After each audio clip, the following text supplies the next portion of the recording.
It is an absolutely beautiful day out here today. It has rained. We've had some showers. And there are things going on in the garden that I've got to share with you because it's just changing so much. I've shared with you these daylilies and how they bloom each day, and then they're done after they bloom. The one time they have these little dead blooms here on them, and I try to pick them off. So you saw the daylilies, and they're blooming. And here is the Pleurisy root. Beautiful. It's starting to bloom. It is the biggest it has ever been. My Queen Anne's lace, it looks like it did die. I'm not sure why. Very sad about that I won't have Queen Anne's lace this year. But there are many other beautiful things in this garden. This lamb's ear has just busted out. The Rudbeckia is just blooming as pretty as it can be.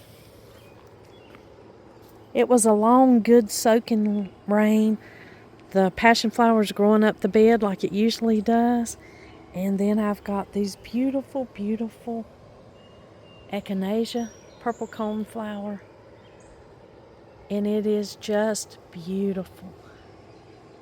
Really enjoying those. Many blooms still left on that. That'll be blooming for quite a while. I think those are beautiful. Those are just beautiful flowers and very medicinal for your apothecary if you're into herbs. Purple coneflower is very medicinal. It's an excellent immune booster. I still haven't planted my bay tree. It's here in a pot. And the camellia is not blooming right now, but it's still beautiful. It's got plenty of new growth on it, and it's just as pretty as it can be. Down here are more daylilies. They'll be blooming soon. We'll just walk around to the front of this garden.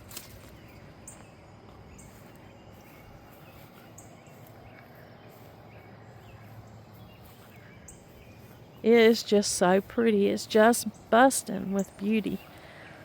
I couldn't not bring you out here and let you see the changes in the garden. Let you see everything that's coming out.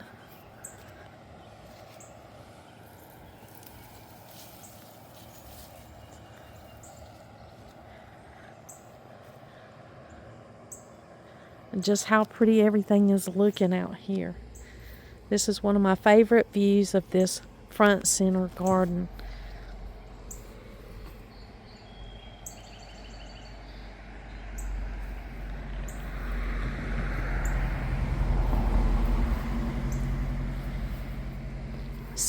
So pretty.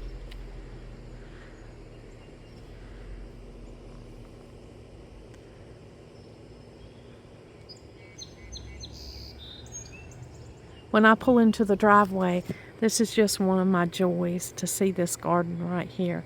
I think this center garden is my favorite this year. Been pulling a few weeds. We've got the salvia. It started blooming. And I love the salvia. I love the color of it.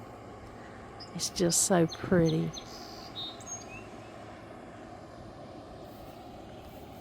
Once it starts blooming, it usually blooms until the end of summer.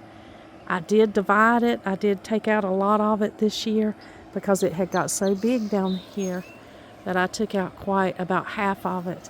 So it's not as big as it was last year, but it's still very, very pretty. A few roses left.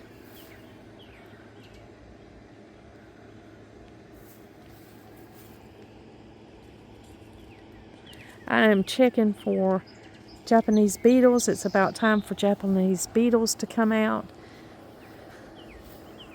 And of course, when I was planting the vegetable garden in the back, here is some more echinacea. It'll be bloomed out before we know it. I cut the lemon balm back. I brought in a whole basket of lemon balm to dry out. So it's been cut back. You can see it's been snipped. But it smelled wonderful and it's still here. Here's more echinacea. That Japanese painted fern, I think it is drying out right here in the sun, so I may have to move this whole pot. I've spoke with you about that before. We planted this pot in a video, but it looks like it might be getting too much sun here. There are some things that are needing to be done in this garden that's directly in front of the house. It's looking a little sad. But I try to keep something blooming in this garden all the time, just so that we can come out here and enjoy whatever is blooming at the time. There's already been a lot of blooms this year. And I spoke with you about the elderberry. You can see the elderberries, little white flowers are falling off. They're down here all over the rocks. They look like little stars. But their whole blooming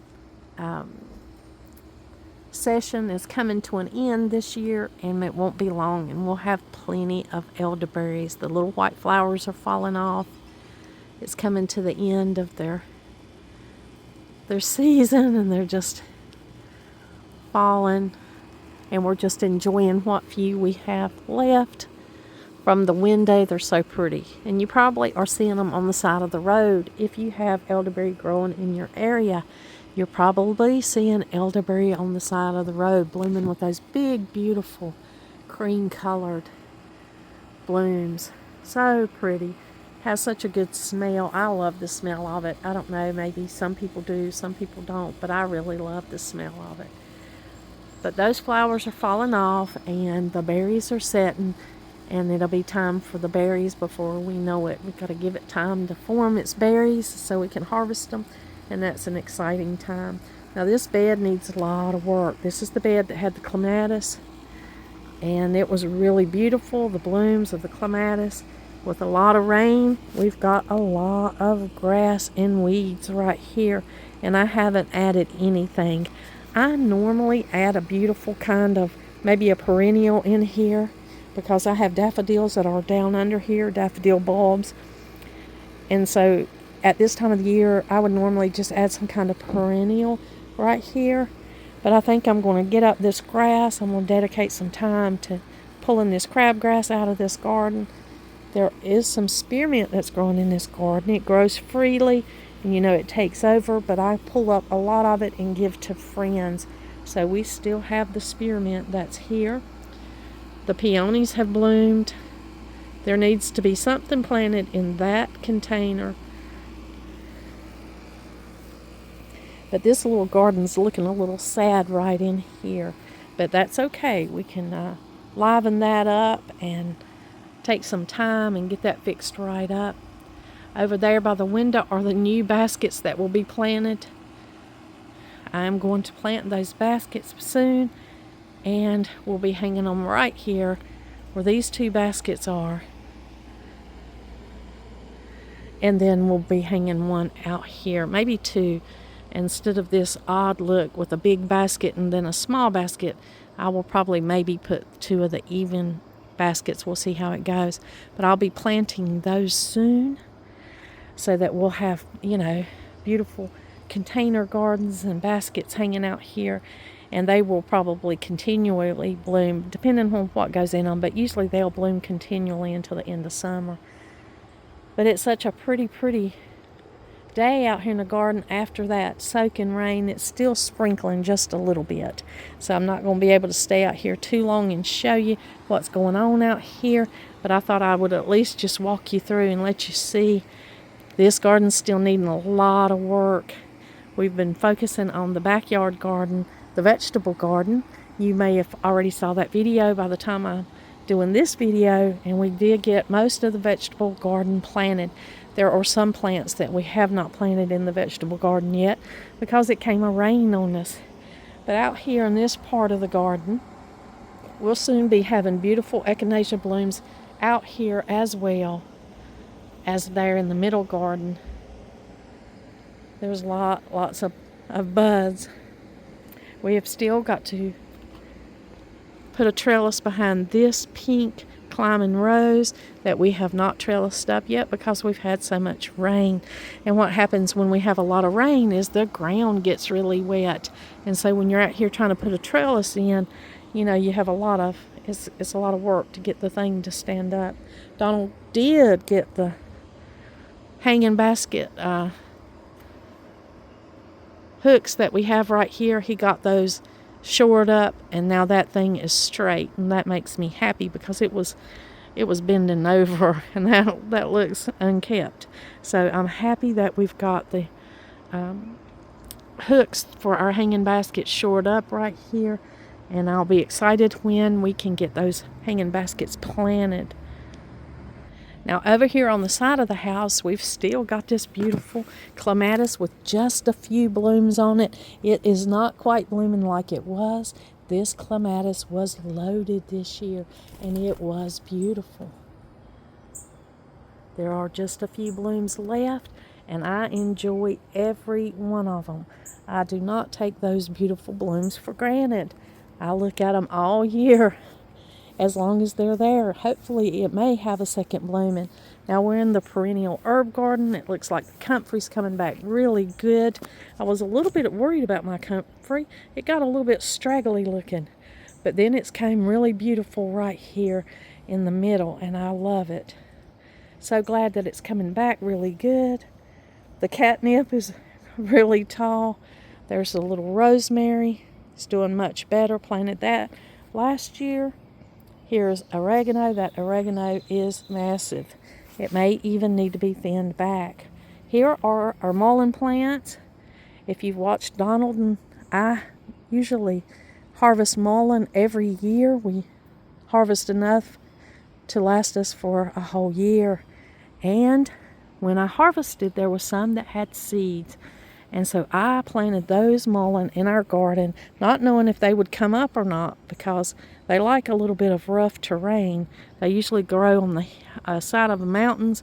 They usually grow on the side of the road where it's really rough and gravelly. So I wasn't sure if they would make it in the garden, but it looks like they are. It looks like they're going to call it home. And so we've got a little bit of something nibbling on it. You know, I've had a little bit of trouble with that in my garden for the last few years, and I'm not sure what is eating on it. Is that it hiding in there? I guess so. Maybe not. I'm not sure what that is, but there's something on it. I'll check that out. And there was something nibbling on the mullein, but it looks like it's surviving, and it's doing just fine. There, it's blooming at the top. You know, mullein is also a medicinal herb. It's one that me and Donald use often in our apothecary. Here are the little yellow blossoms. This thing will bloom all from the top to the bottom of this stem. This is the first year it's bloomed. These yellow blossoms a lot of people use for ear drops, and a lot of people use for cough medicine. So those are two things that those blooms are used for. But the way we grew up, we use the whole mullein plant. So I don't just use the blooms. These leaves are valuable additions to my apothecary. We harvest once a year. I dry those. I have a video on how to dry mullein. 2 simple ways to dry mullein without any kind of dehydrators or anything that takes electricity. It's just 2 simple ways that we've always dried our mullein. Right over here is another little rosemary hiding in here. The sage has come back. It is heavily seeded. There are just a lot of seeds on this sage, and I have not cut these off because I'm just going to let this sage go to seed. And then there's more oregano and more spearmint down at the end of the perennial herb garden. So it's looking good. It hadn't had a whole lot of work done to it. Herbs do not need a whole lot of work, luckily. starting with the comfrey, coming on down with the rosemary. There's thyme down here at the bottom right here. The little thyme's just blooming away.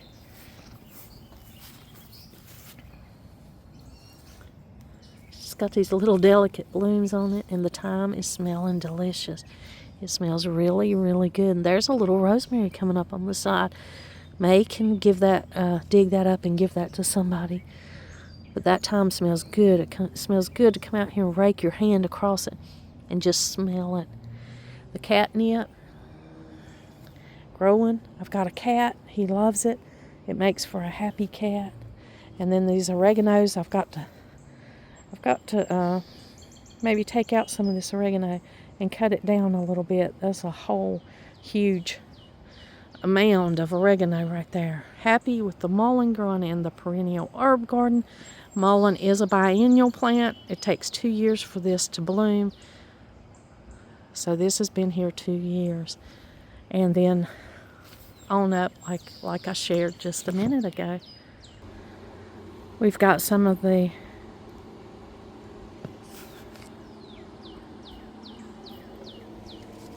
ground cover growing here. That's periwinkle. It's variegated periwinkle. It's very pretty, but it really grows fast. Then I've got some moss that's in a container here on this wall. This moss is just something from my childhood. We always had that growing up at houses, growing in some kind of container or other, usually a man-made container. We've got the angel trumpets coming back here, which I always have something that nibbles on the angel trumpets. These rose bushes are finished blooming for the season. They just have their season. The knockout rose will bloom until the end of summer. So we've got a lot of looking forward to these blooms blooming and all the new growth on the knockout rose. We've got some lilies that will be blooming here later on in the summer. And then there's just different other things. Got hogweed right here. It does not need to stay in the garden, but it is a hefty weed. I might have to have 2 hands to pull this thing out. Yep, it took 2 hands to pull it out.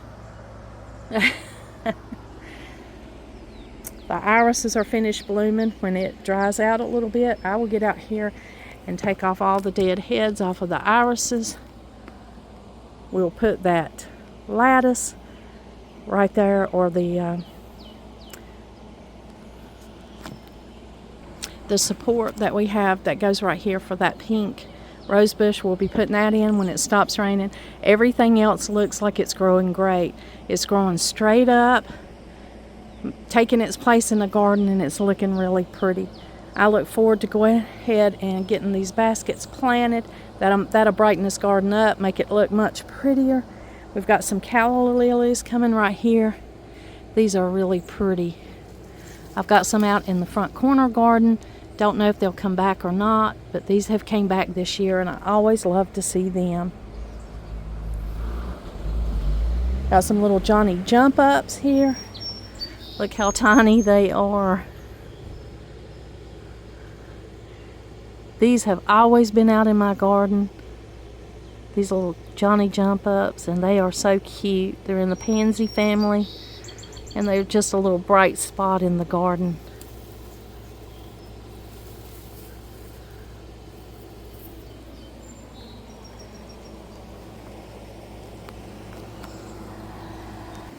Well, the rain's come back, so it's coming down heavy. I won't be able to stay out here and show you too much. I'm glad I got to show you what I did. I'll run up here and just finish it up real quick. Do a recap of the beautiful middle garden that I'm enjoying so much right now.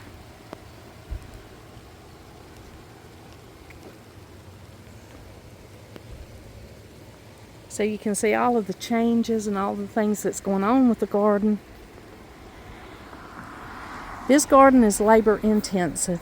It really is. It's been here for a long time. This is an ongoing cottage garden. I have a cottage garden style, and that's what I've had for years and years. Things are close together and they're little bunches. They grow like this. and it doesn't look like you would have to do very much to it. And I am blessed to have it's really easy in a lot of ways, but it's a labor intensive garden. It surely is.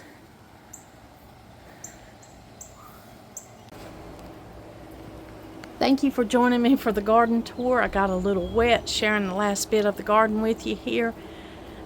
It's very beautiful. I'm very thankful for the rain. That means the less city water I'll have to use to water all of these things that I have out here. Everything is looking really good.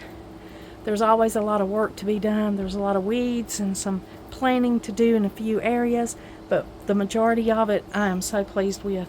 It's looking beautiful, and I am enjoying it every day.